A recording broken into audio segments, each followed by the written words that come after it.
Yo, what is up legends? Welcome back to my channel. Today we will be talking about one of the OP mages in MLBB, Xavier. Whether you are climbing up solo or wrecking in squads, this guy can be a serious game changer. So before we get into his mechanics, let's break down why Xavier deserves the top spot in the mage lineup. First, insane damage potential. Let's start with the obvious. Xavier's damage output is nuts. His passive stacks with each hit increases his skill effects, eventually pushing him to a transcendent state, where his ability gets even more insane, with not only additional range, but also more damage, giving your opponent a huge pressure when dealing with you. Second, his global ult. His ultimate, Dawning Light, is one of the few global skills in game. It hits across the entire map. So the next time when you see your opponent trying to recoil with low health, say goodbye to them. It's perfect for cleaning up kills, long range pokes or even clutch teamfight plays. Not to mention that it instantly put him into the transcendent state. Third, crowd control and poke. By using his second skill and skill 1 together, can trap the opponent in place and slow them down. Time it right and it becomes the nightmare for assassin trying to dive in or enemies trying to escape from the fight. Fourth, synergy and teamfight value. Xavier thrives in teamfights. His AoE poke damage can burst down enemies before they even engage. Plus, if you got a strong set roamer teammate, such as Atlas, Tigreal or Kufra, Xavier becomes an absolute beast. Watch out for your positioning and you are good to go in such fights.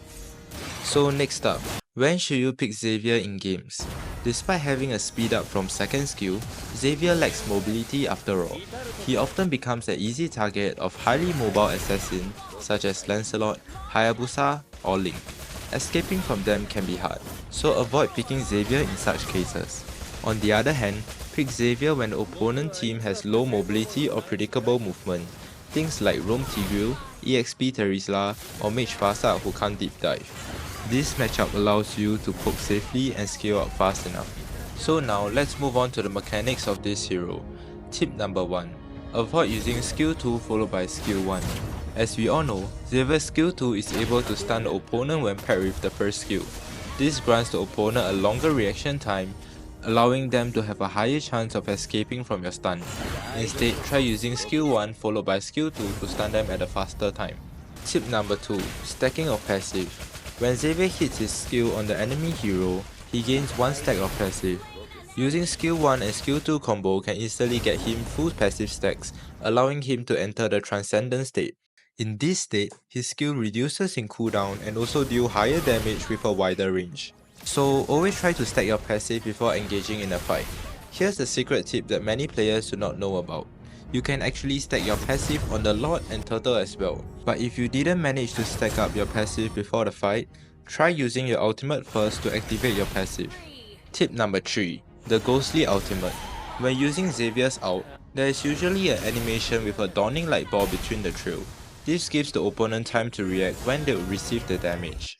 However, you can remove this effect by simply using your second skill in the opposite direction immediately after using your ult. So the next time when the opponent gets hit by your ultimate, he wouldn't even know how he died.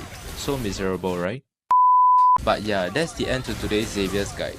Go try out this hero in rank right now. But before you do so, do leave a like below and subscribe to my channel. I'll see you in game.